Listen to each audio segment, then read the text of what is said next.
Happy Mother's Day, y'all.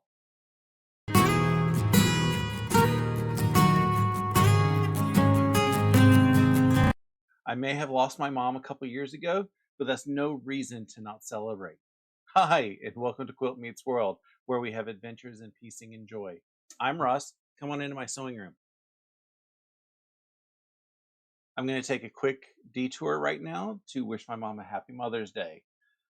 She lived in Massachusetts while I was down here in Georgia, so I never really got to see her on Mother's Day, but I always gave her a call. And I always enjoyed anytime that I could randomly get up there and give her a surprise visit. I always put a huge smile on her face. Before I get too teary eyed with some of these stories, let's see what's been going on this week. So, first of all, I thought I broke my long arm. I was knowing I would do something stupid, but I couldn't figure out what I was doing wrong. I was working on quilting the baby quilt, and I was doing the test stitches like you're supposed to do, and I was getting all kinds of eyelashing on the back, nesting eyelashing, one of those words on the bottom back side of the quilt. I knew that it was tension issues, so I rethreaded everything and still had the same issues. Rethreaded again, still the same issues.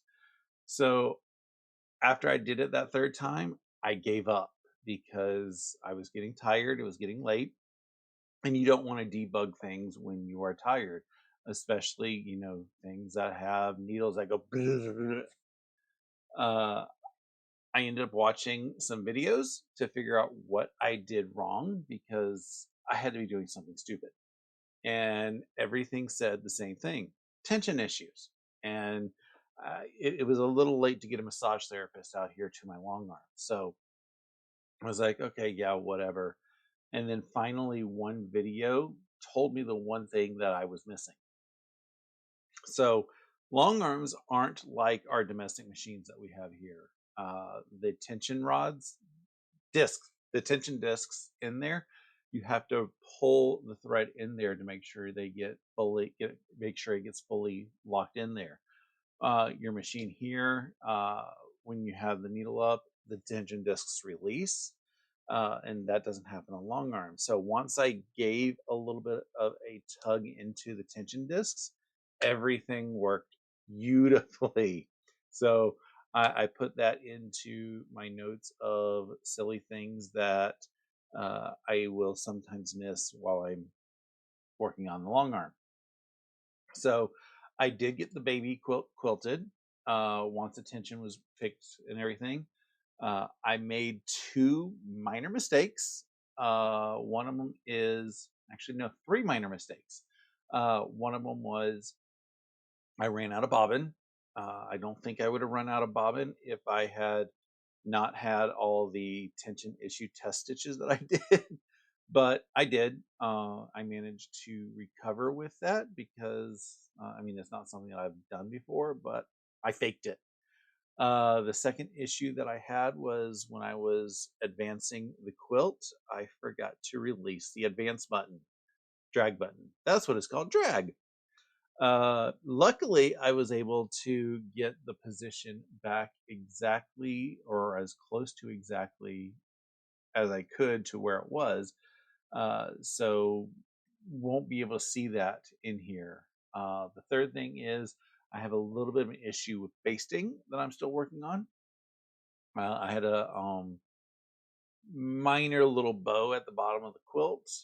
It's all because of basting, I think. So it's just practice. I will get it figured out, and I challenge the baby that this is going to find anything wrong with the quilt. And if he doesn't say that there's anything wrong, then there's nothing wrong. I also got my Saturday sampler block done. I don't know why, but I did not read the instructions all the way. So I did it probably a little bit harder than what they intended. The instructions said to cut out squares and cut them along both diagonals to quarter it up.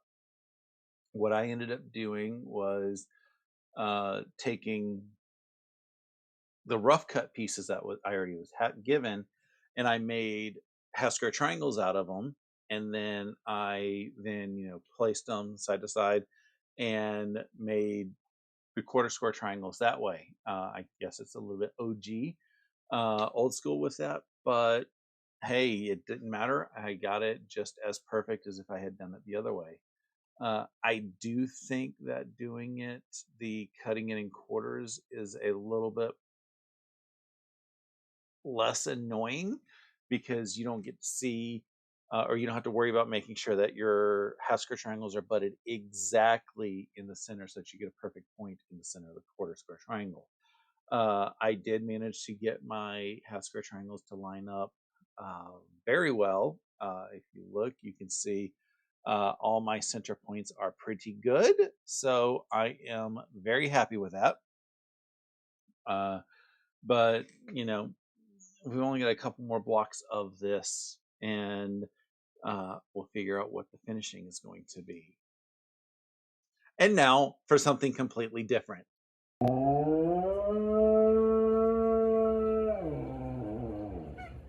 Yes.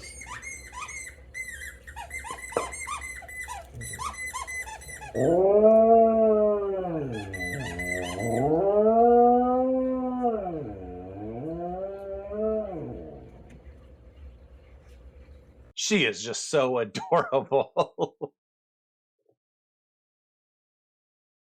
So, what am I going to work on this week? I've got two. Yeah, I know that's twice as many as I anticipated, but two quilts that I want to put the binding on so I could have them for show and tell this weekend. The reason why I want to do both of them is because they are to be given away, very soon. One I am planning on gifting next week, so a week from tomorrow, because that's for the coworker. And then the other one is going to be gifted a little bit later because I like to have them all shown and told because it's all inspiration to everybody. So that is a little bit of an endeavor to work on this week. If I do get bored, I have half square triangles to cut because I also realized that I have just under 2 years just to get all of them, the graduation quilts, done. So, yeah, let's see how that happens. Um, I also think that Stephanie Stitches is doing her project package next Saturday on her live.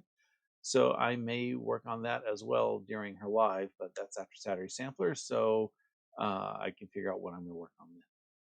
So that's about it for today. Thanks for watching. Please consider liking this video and subscribing to my channel. It's the easiest way to tell the algorithm that you like my content and it spreads it out to everybody else that may enjoy my content. I hope you have a great rest of your day. Until next time, keep stitching.